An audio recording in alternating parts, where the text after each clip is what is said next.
En attendant, on continue cette émission, bien évidemment, la reconstruction d'une mer et d'un peuple. C'est le sujet préparé par Léa Anthony, ou comment le nord d'Israël avait besoin également de se reconstruire, mais également de se reconstruire personnellement. Reportage.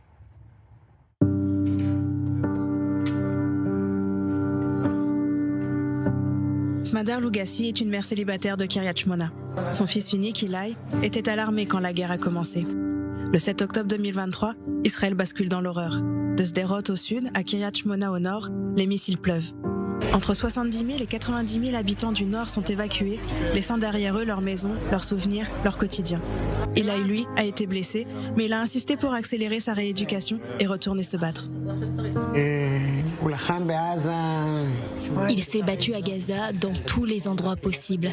Il m'a demandé de ne pas rester à Kiryat Shmona. Il me disait qu'il était très inquiet, que la situation ici allait se dégrader. Et moi, je lui répondais que j'y réfléchirais, mais il insistait. Pour lui, il n'y avait pas de place pour l'hésitation. Il m'a dit « Il faut que je retourne me battre, et j'ai besoin de me battre sans m'inquiéter pour toi. » Comme beaucoup d'autres, Smadar n'aura pas le choix. Elle sera évacuée vers le kibbutz Ginosar le temps de la guerre. Eli est tué le 3 juillet 2024 par un missile anti-char lors d'une bataille dans le quartier de Sajaïa, à Gaza. Elle rentre alors chez elle seule, dans une maison vide et rendue inhabitable. C'était difficile pour moi au début de revenir à la maison. On m'a dit qu'Eli aurait voulu que je rentre et que je fasse vivre la maison. Eli avait beaucoup de présence, il apportait beaucoup de vie dans la maison.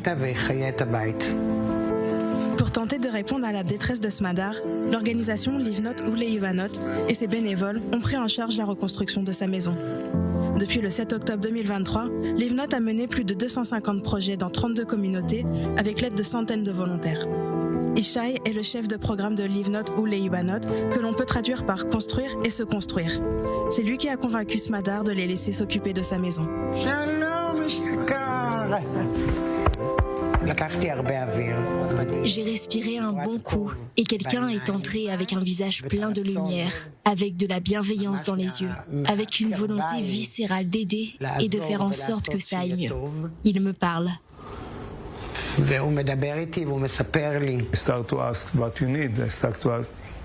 Je commence toujours en leur disant « Je suis de Livnot ou Leibanot. Je viens pour être avec vous. Je ne viens pas pour vous aider, pour sauver le monde. Je viens pour être avec vous. » Je leur demande « Que vous est-il arrivé ?» C'est la première question. Je regarde la mer dans les yeux et je demande « De quoi as-tu besoin ?» On commence par pleurer, presque toujours. Almost all the time we start like Smadar Zakim say.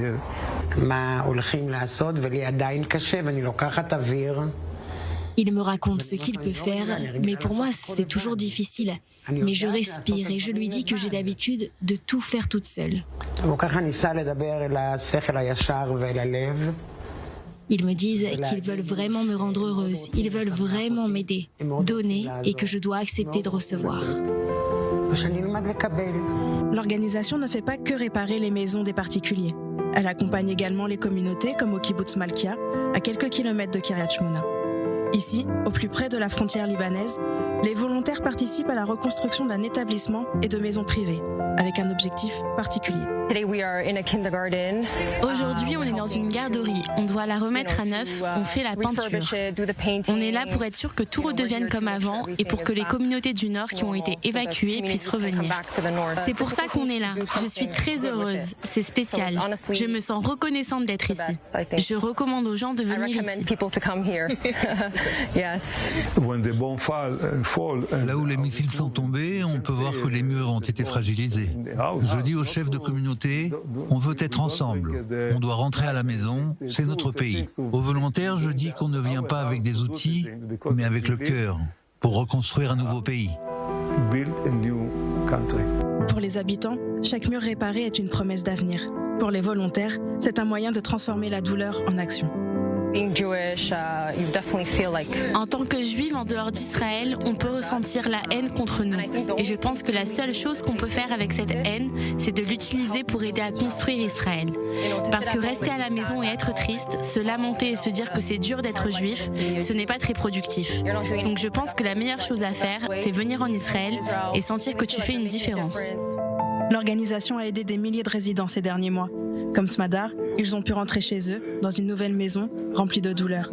Smadar a aujourd'hui choisi de rester chez elle à Kiryat Shmona, malgré le deuil et le souvenir de son fils dans cette maison. Je ne sais pas si j'avance, mais je peux dire qu'Ilaï m'envoie beaucoup de force. Les gens me disent que je suis forte, mais je ne le suis pas. J'essaie.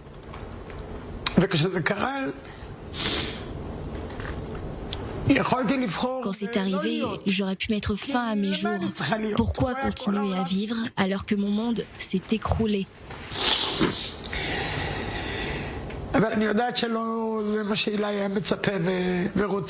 Mais ce n'est pas ce qu'il aurait voulu. Il aurait voulu que je continue à vivre. Et je dois perpétuer sa mémoire. C'est ce qui m'aide à tenir debout. Pour Smadar, comme pour beaucoup d'autres, la reconstruction n'est pas que matérielle, elle est également spirituelle. C'est une thérapie, un moyen de se relever, de surmonter les tragédies et la peur pour les habitants comme pour les bénévoles.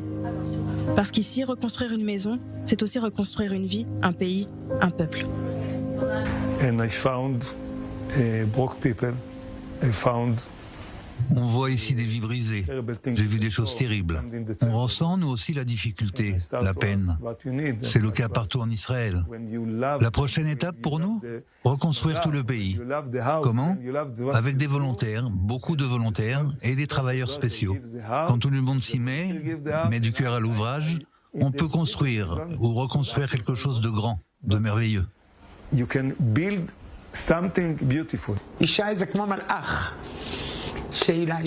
c'est comme un ange envoyé par Ilaï, avec tant d'autres personnes qui ont reconstruit ma maison. Ils ont trié, emballé, jeté, je n'ai rien eu à faire.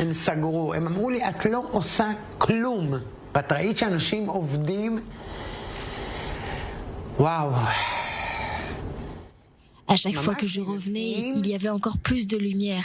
Ils ont tout fait pour que ce soit au mieux et le plus simple pour moi. Il n'y a rien que j'ai demandé et qu'ils ont refusé.